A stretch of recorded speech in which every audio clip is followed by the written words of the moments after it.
Welcome banking experience. मेरा नाम है सुरजीत और मैं आपको पढ़ाता हूँ बैंकिंग अवेयरनेस। मेरी चैनल में आपका स्वागत है। प्लीज़ मेरे चैनल को सब्सक्राइब कर लीजिए। मैं आपको हमेशा डेप्थ में डिटेल्स में सही नॉलेज हमेशा आपको देते आए हूँ। तो मेरा रिक्वेस्ट ये है कि भाई आप पहले मेरा पिछले वाला जो क्लासेस है वो एक बार चेक कर लीजिए, नहीं तो आपको अभी जाकर प्रॉब्लम हो सकता है। तो आज का हमारा टॉपिक है रिवर्स रेपो रेट और साथ में यह है SDF स्टैंडिंग डिपॉजिट फैसिलिटी। यह बहुत सारे टीचर्स ने सुना ही नहीं है। ये चीज़ आपको लिमिटेड एडिशन में ही मिलेगा, जैसे कि मोबाइल लिमिटेड एडिशन में होता है, घड़ी लिमिटेड एडिशन में होता है। ये चीज़ भी आपका लिमिटेड एडिशन में ही आएगा। ये आपको पता नहीं क्यों कोई पढ़ाता नहीं है। चलो भाई, मालूम नहीं है, देखा नहीं है, सीखा नहीं है, चलो अलग बात है। रिवर्स रेपो रेट जो है ना, ये मॉनेटरी पॉलिसी में आता है, इनडायरेक्ट इंस्ट्रूमेंट में आता है। क्यों इनडायरेक्ट इंस्ट्रूमेंट में आता है? और रेपो रेट के तरह होता है, जिसकी वजह से इनडायरेक्ट इंस्ट्रूमेंट में आता है। काम कर भी सकता है, नहीं भी कर सकता है, इसीलिए ये इनडायरेक्ट इंस्ट्रूमेंट में आता है। जब मैं आपको पढ़ाऊंगा तब आपको समझ में आ जाएगा। रिवर्स रेपो रेट का आपका फुल फॉर्म होता है RRR। साउथ का मूवी नहीं है भाई, ओरिजिनली RRR ही है। RRR का आपका ये जो RRR जो है ना, RRR का रेपो रेट का तो आपका आ गया एक आपका 2R और एक हो जाता है आपका रिवर्स। ये रिवर्स का आ गया आपका ये तीसरा R। रिवर्स का आ गया ये तीसरा है, जिसकी वजह से ये RRR होता है। और ये रेपो क्यों आपका आता है वो भी मैंने आपको पढ़ाया था, पढ़ाया था।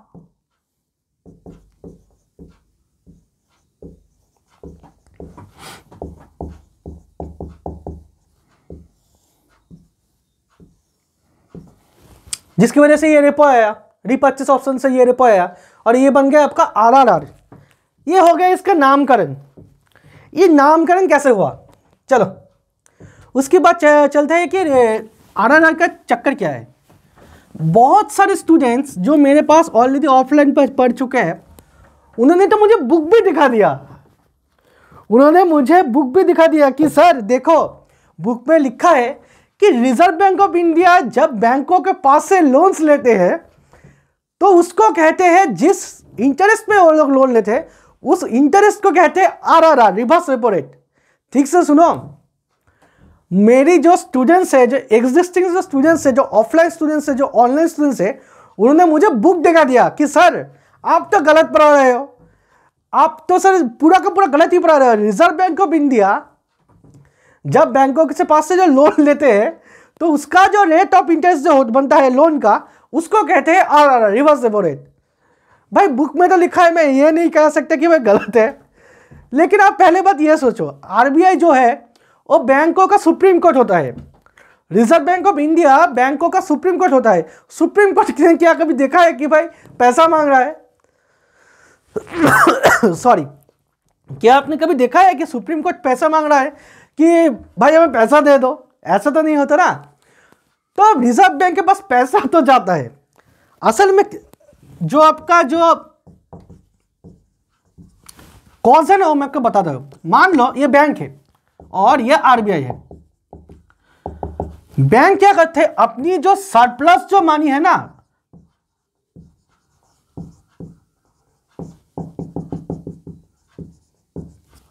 बैंक क्या करती है, अपनी जो सरप्लस मनी, जैसे कि मानो आपको 30,000 रुपये सैलरी मिल रहा है, ऐसा तो नहीं है कि भाई आप 30,000 रुपये खर्चा कर दोगे, उसमें से तो आप कुछ अपने फ्यूचर के लिए रखोगे ना। तो ये जो सरप्लस मनी जो होता है ना, बैंक भी अपना सरप्लस मनी, जो उनके पास एक्सेस पैसा होता है, जो उनको कोई लोन अब बात नहीं पा रहा है, किसी को दे नहीं पा रहा है, वही चीजें ये लोग रिजर्व बैंक के पास डिपॉजिट कर देते हैं। और इस डिपॉजिट के ऊपर रिजर्व बैंक ऑफ इंडिया बैंकों को कुछ आपका इंटरेस्ट देते रहते हैं। रिजर्व बैंक ने इनको एक कोलेटरल दे दिया, कोलेटरल, और साथ में कुछ इंटरेस्ट भी देते हैं। इसी इंटरेस्ट को आपको कहते हैं RRR। इसी इंटरेस्ट को आपको कहते हैं RRR, रिवर्स रेपो रेट। ये सच्चाई है भाई। चलो भाई, मैं आपको और एग्जांपल कैसे समझाता हूं कि भाई मैं बुक वाले डिफिनेशन क्यों नहीं पढ़ा रहा हूं। मैं बुक वाले डिफिनेशन पढ़ाओगे नहीं। मान लो मुझे कुछ पैसा चाहिए, आज मुझे सुरजीत को कुछ पैसा चाहिए। आपका नाम है मान लो संजय,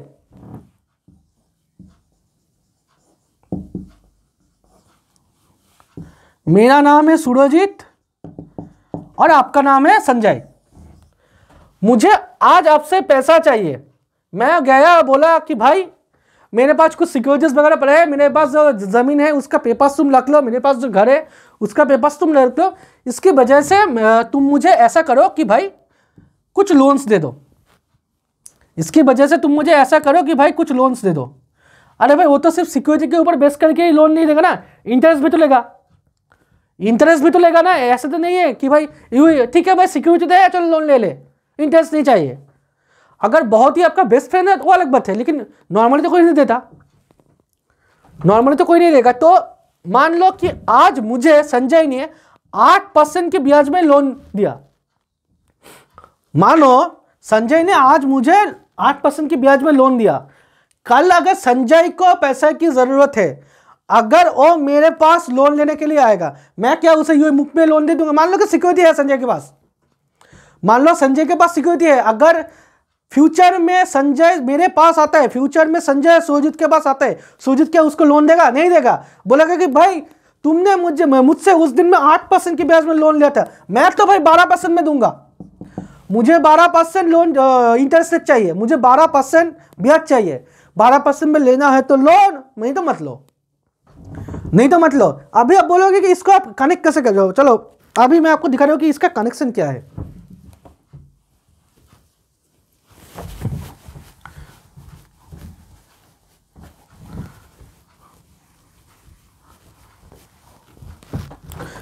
बैंक हमेशा आरबीआई के पास से आपका पैसा लेता है, बैंक हमेशा रिजर्व बैंक के पास से पैसा लेता है, उसके ऊपर इन लोगों को आपका कुछ रेपो रेट में आपका ब्याज चुकता करना पड़ रहा है। तो अगर मान लो आरबीआई को अगर पैसा मिल रहा है तो बैंक क्या करेंगे? अगर यहां पर इन लोगों को 8% पे अगर आपका लोन मिल रहा है तो बैंक तो बोलेंगे ना रिजर्व बैंक ऑफ इंडिया को कि भाई हम तो आपको 10% में लोन देंगे, उससे कम में नहीं देंगे। जब बैंकों को पैसा की जरूरत थी, रिजर्व बैंक ऑफ इंडिया उन लोगों को 8% पे लोन बांट रहे हैं। अगर आज रिजर्व बैंक ऑफ इंडिया को लोन चाहिए तो बैंक तो बोलेंगे बच्चा भाई आज तो तू मेरे रडार पे, आज तो तू मेरे रेंज पे है, तो मैं तो तुझे 8% पे लोन नहीं दूंगा, मैं तो तुझे 10% पे लोन दूंगा, या तो 12% 14% पे लोन दूंगा। लेना है तो ले, नहीं तो बाहर में जा, नहीं तो तू चला जाए यहां से, मुझे नहीं चाहिए, मुझे कुछ जानना नहीं है। तो बैंक क्या करेंगे? रिजर्व बैंक को बोलेंगे कि भाई 10% पे आप मुझसे लोन ले लो। लेकिन ऐसा असल में नहीं होता, ऐसा असल में नहीं होता। Repo rate is always greater than reverse repo rate, repo rate is always greater than reverse repo rate. मान लो अगर रेपो रेट अगर आपका 8% है तो रिवर्स रेपो रेट होगा आपका 6%। कभी भी ये 10% या तो 9% या तो 8.5% नहीं होगा, ये कभी भी इससे ऊपर नहीं होगा, नीचे ही होगा। तो इसी की वजह से, इसी पॉइंट के ऊपर बेस करके मैं बोल रहा हूं कि भाई reserve Bank of India bank के पास से लोन नहीं लेता, reserve Bank of India bank के पास से लोन नहीं लेता। रिजर्व बैंक जो है उनको, जैसे कि हम लोग जाके अपना पैसा घर में रखना सेफ नहीं होता, इसीलिए हम लोग जाके बैंक में जाके पैसा डिपॉजिट कर देते हैं, इंटरेस्ट भी मिलता है, सेविंग्स अकाउंट्स पे तो कुछ इंटरेस्ट भी मिलता है। वैसे ही बैंक भी अपना पैसा रिजर्व बैंक के साथ आपका रखता है, उसी के ऊपर जो इंटरेस्ट मिलता है उसी को कहते हैं रिवर्स रेपो रेट। अगर आपका डिस्क्रिप्टिव पेपर है तो आपको बुक में जो लिखा है वही लिखना पड़ेगा, अगर आपका डिस्क्रिप्टिव पेपर है तो बुक में जो लिखा है आपको वही लिखना पड़ेगा। लेकिन अगर आप इंटरव्यू में सिलेक्ट हुए हो, अगर आप इंटरव्यू में सिलेक्ट हो तो आपको यही पढ़ाना पड़ेगा, आपको यही बोलना पड़ेगा। मैंने जो बोला है वही आप बोलो इंटरव्यू में, इंटरव्यू वाले खुश हो जाएंगे कि भाई बंदे में दम है, बंदे को पता है, बंदे पढ़ के आए हैं, बंदे को हम लोग जरूर सिलेक्ट करेंगे, आपका सिलेक्शन भी हो जाएगा, इसका मैं गारंटी के साथ कह सकती हूं। लेकिन अगर आपने बुक की नॉलेज बोला ना तो इतना आप जान लो कि इंटरव्यू पे चेयर पे आपका क्या हालत करेंगे वो लोग आप सोच भी नहीं सकते। झगड़े तो आप कर नहीं सकते, लड़ाई तो आप कर नहीं सकते।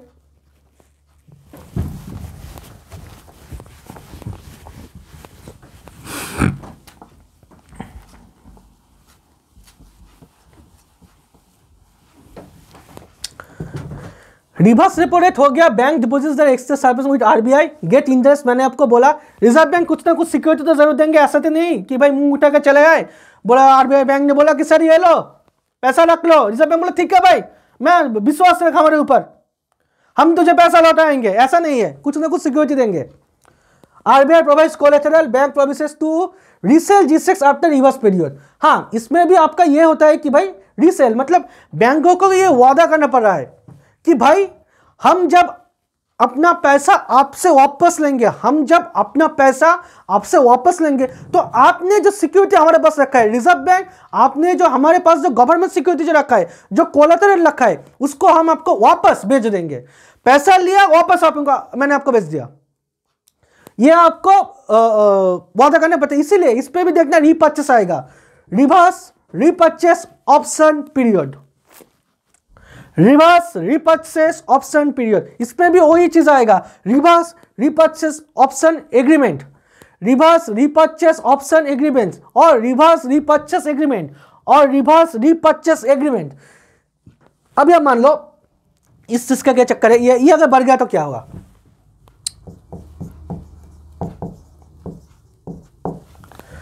मान लो किसी वजह से अगर आर रिवर्स रेपो रेट का आपका इंटरेस्ट बढ़ गया तो बैंक्स तब क्या करेंगे, बैंक्स देखेंगे भाई कि भाई उधर तो हमें ज्यादा ब्याज मिल रहा है, उधर तो हमें ज्यादा इंटरेस्ट मिल रहा है, तो बैंक क्या करेंगे अपने पास जो भी पैसे हैं जितना से ज्यादा हो सके पैसे रिजर्व बैंक के पास जाकर डिपॉजिट कर देंगे। सिक्योरिटी तो मिल रहा है, कोई टेंशन तो है नहीं, रिजर्व बैंक है, कोई टेंशन तो है नहीं, तो बैंक क्या करेंगे रिजर्व बैंक के पास जाकर अपने मैक्सिमम पैसे डिपॉजिट कर लेंगे, जिसकी वजह से बाजार में तो लोन नहीं आएंगे, लोन में तो उनका एक रिस्क होता है, पैसा तो वापस नहीं भी आ सकता है, लेकिन रिजर्व बैंक के पैसे अगर हम पैसे रख रहे हैं तो वो तो वापस आएगा। तो बैंक क्या करेंगे अपना ज्यादा से ज्यादा पैसा रिजर्व बैंक के पास जाकर जमा कर देंगे। अगर बैंकों ने अपने ज्यादा से ज्यादा पैसा रिजर्व बैंक के पास जाकर जमा किया तो ऐसा होगा कि भाई बैंक के पास तो अभी कैश ही नहीं है, बैंक के पास कैश नीचे आ गया है, तो ऑटोमेटिकली लोन्स भी कम आएंगे, ऑटोमेटिकली लोन का पैसा भी कम आएंगे। अगर लोन का पैसा अगर आप कम आएंगे तो लोन भी आपका लोग कभी ले पाएंगे, लोन का तो पैसा ही है नहीं, लोन का तो पैसा ही नहीं है नहीं, तो ऑटोमेटिकली लोन भी कम आएंगे। और अगर लोन कम आएंगे तो वही चीज आप दोहरा दो, बाजार में कैश कम आएगा, कैश कम आएगा तो डिमांड कम आएगा, डिमांड कम आएगा तो प्राइस नीचे आएगा, और प्राइस नीचे आया तो इंफ्लेशन नीचे आया। रिवर्स रेपो रेट अगर बढ़ा, रिवर्स रेपो रेट अगर बढ़ा तो आर भी आपका बढ़ेगा। रिवर्स रेपो रेट अगर आपका घटा, रिवर्स रेपो रेट अगर आपका नीचे आया तो आर भी आपका नीचे आएगा। ये होना ही हो पड़ेगा, अगर रेपो रेट को बढ़ाना पड़ेगा आपको रिवर्स रेपो रेट भी बढ़ाना पड़ेगा। सबके सब इंटरकनेक्टेड है, ऐसा नहीं है कि भाई इसको बढ़ा दिया इसको फिक्स कर दिया, ऐसा नहीं हो सकता। इसको घटा दिया तो इसको भी नीचे ही लाना पड़ेगा, इसको अगर नीचे लाया तो इसको भी नीचे लाना पड़ेगा, नहीं तो प्रॉब्लम होगा। और ये जो इंटरेस्ट मैंने आपको बोला कि अभी मानो कि इंटरेस्ट ने घटा दिया, अभी हम मानो कि इंटरेस्ट ने घटा दिया तो क्या होगा,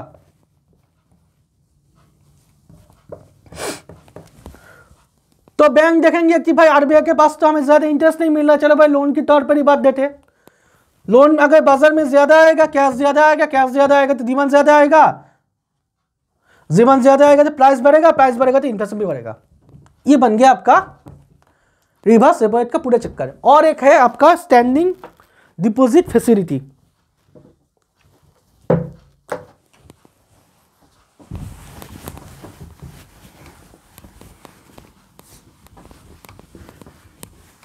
और ये आपका स्टैंडिंग डिपॉजिट फैसिलिटी, ये आपको कोई नहीं पढ़ा रहा, मैं पढ़ा रहा हूं, पढ़ लो। स्टैंडिंग डिपॉजिट फैसिलिटी एसडीएफ का फुल फॉर्म होता है स्टैंडिंग फैसिलिटी। ये भी आरआर की तरह ही है, ये भी आरआर की तरह है, सब कुछ आरआर की तरह ही है। इंटरेस्ट भी मिलता है, बैंक सरप्लस एक्सेस में डिपॉजिट करते हैं, लेकिन इस पे रिजर्व बैंक ऑफ इंडिया कोई सिक्योरिटी नहीं देता। इसमें रिजर्व बैंक ऑफ इंडिया कोई सिक्योरिटी नहीं देता, बस इतना ही डिफरेंस है। रिजर्व बैंक ऑफ इंडिया इस पे कोई सिक्योरिटी नहीं देगा, no security, no collateral, no government security, कुछ भी नहीं। अब तो रखना है तो रखो, नहीं तो मत रखो, सीधा सीधा बात भाई। ये एसडीप का बन गया।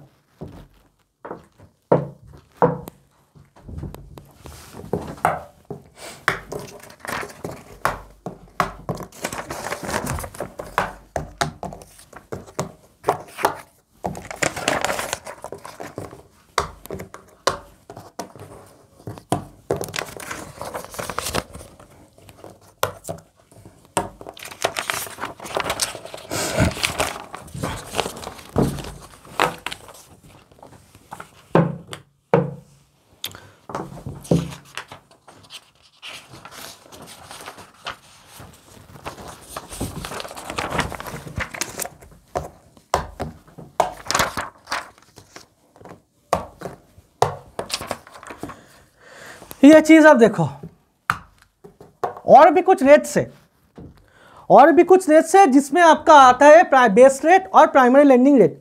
मैं आपको बता रहा हूं, चलो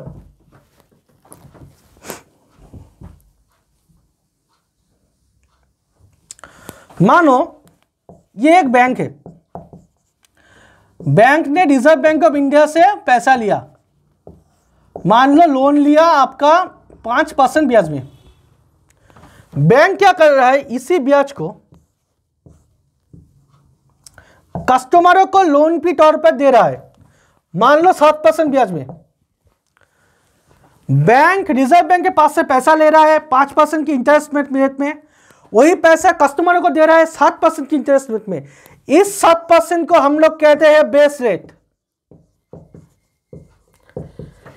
यह मिनिमम होता है, इससे नीचे कस्टमरों को लोन मिलेगा ही नहीं। और साथ में कुछ बढ़ाकर, इसके साथ कुछ ऐड करके मान लो कि 11% में आपको मैक्सिमम इंटरेस्ट के तौर पर कस्टमरों को लोन दे रहा है। मान लो इसके ऊपर और कुछ ऐड कर लिया, उसी चीज के ऊपर, उसी होम लोन, उसी व्हीकल लोन, उसी आपका जो भी पर्सनल लोन है, एजुकेशन लोन है, उसके ऊपर लगाकर बैंक आपको लोन बेच रहा है। इसी चीज को कहते हैं आपका PLR। और सीधा सीधा कहूं तो प्राइमरी लेंडिंग रेट। ये डिफरेंस क्यों बनता है, ये और ये क्या क्या है, ये क्यों आ रहा है, ये प्राइमरी लेंडिंग रेट आई क्यों रहा है। मान लो कि आप मेरा अकाउंट स्टेट बैंक के साथ है, स्टेट बैंक के साथ मेरा रिलेशन बहुत अच्छा है।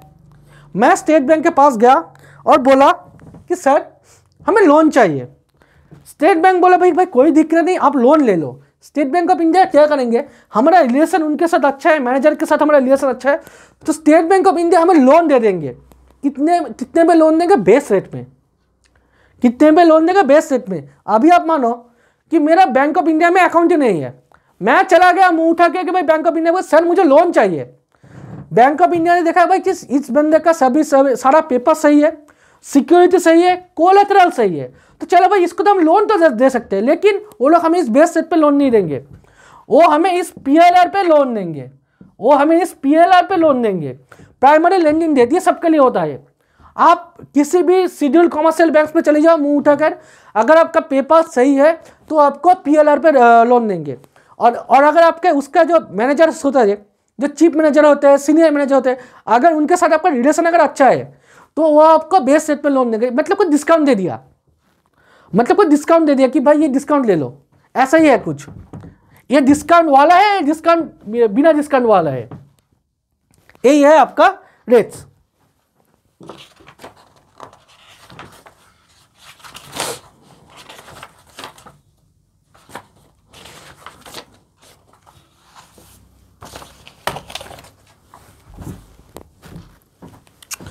और भी है, ठहरो, क्लास खत्म नहीं हुआ, और भी है, ठहरो।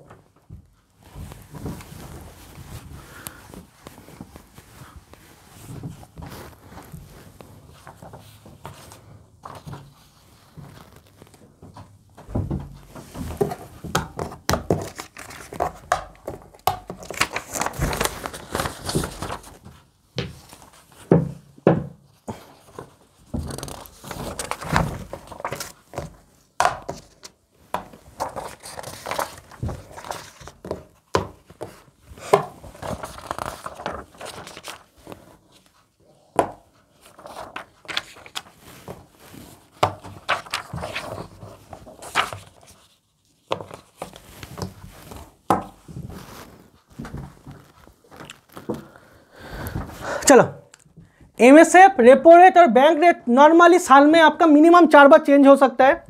साल में मिनिमम 4 बार चेंज होगा ही होगा। Marginal standing facility, repo rate और बैंक रेट, ये साल में 4 बार चेंज होगा ही होगा।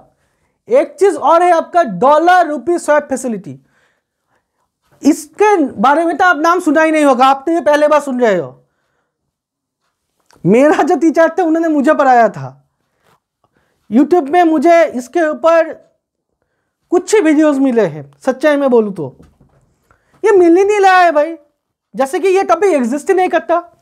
डॉलर रुपी स्वैप फैसिलिटी वो फैसिलिटी है जो RBI, it's liquid facility, liquidity facility by RBI to provide dollar liquidity और rupee liquidity excepting by the opposite money.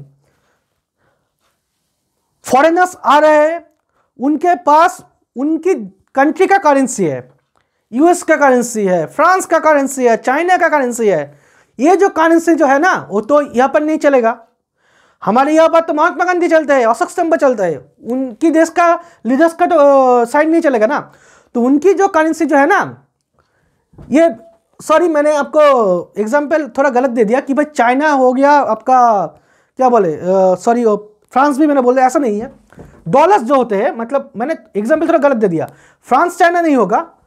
मतलब ये मान लो जिस जिस कंट्री का आपका करेंसी डॉलर है, जैसे कि मान लो यूनाइटेड स्टेट्स ऑफ अमेरिका, जैसे कि मान लो United States of America, USA का आपका करेंसी है डॉलर, उस वो अगर लेके अगर यहाँ पर अगर आएंगे हमारी कंट्री में, तो रिजर्व बैंक ऑफ इंडिया उसको चेंज करके उनको वापस कर देंगे। रिजर्व बैंक ऑफ इंडिया उसको चेंज करके उनको वापस कर देंगे, बोलेंगे कि भाई हमें डॉलर दे दो, आप रुपीज ले लो, जो भी करेंसी का जो वैल्यू है। जैसे कि अभी मान लो $1 का आपका वैल्यू चल रहा है कुछ 80 रुपए के आसपास, उतना ही आपको रिजर्व बैंक ऑफ इंडिया कुछ सर्विस चार्जेस लेंगे, उसके बाद उनको दे देंगे। इसी चीज को कहते हैं डॉलर रुपए स्वैप फैसिलिटी। और एक चीज है आपका कॉरिडोर। ये कॉरिडोर क्या है, in between MSF and RRR upper, वो कुछ चार्ट वगैरह लिखा है, मैं आपको समझा रहा हूँ। चलो, एमएसएफ जो है ना वो सबसे ऊपर होता है, इसके ऊपर तो कोई रेट है ही नहीं, ये सबसे हाई प्राइस वाला रेट है भाई। इसके नीचे आपका आता है रेपो रेट और उसके नीचे आपका आता है रिवर्स रेपो रेट। इसके बीच का जो होता है ना, इसी जिसको कहते हैं कॉरिडोर। मतलब बैंक जो भी रेट जो भी तैयार करेंगे आपका लोन्स वगैरह के लिए, एमएसएफ पे ऊपर नहीं जाएगा या रिवर्स रेपो रेट से नीचे आएगा। ये होता है आपका मैक्सिमम लिमिट और ये होता है आपका मिनिमम लिमिट। इसी बीच में उन लोगों को इंटरेस्ट को घुमाना पड़ेगा। मान लो ये अगर हो गया आपका 8%, ये अगर हो गया आपका 5% और ये अगर हो गया आपका 6%, तो ये 8% से ऊपर नहीं जाएगा या 5% से नीचे नहीं आएगा। इस बीच में ही आपको लेना पड़ेगा। मान लो कि 5.5% हो गया, तो मान लो 5.5% हो गया, 6.5% हो गया, तो ये जो वैल्यूज है ना, ये जो वैल्यूज है, इस चीज को हम लोग कहते हैं आपका कॉल रेट। इस चीज को हम कहते हैं कॉल रेट। कॉल मनी नहीं है भाई, कॉल रेट है। इस चीज को हम कहते हैं कॉल रेट। यही मैंने लिखा है कि देखो भाई, अपर फैसिलिटी बन गया आपका MSF, lower facility RRR, call rate आपका ये बन गया। ये है आपका कॉरिडोर। तो ये आपका पूरा का पूरा अभी के लिए कंप्लीट हो गया। अगली क्लास में हम लोग पढ़ेंगे बैंक रेट। अगली क्लास में हम लोग पढ़ेंगे बैंक रेट।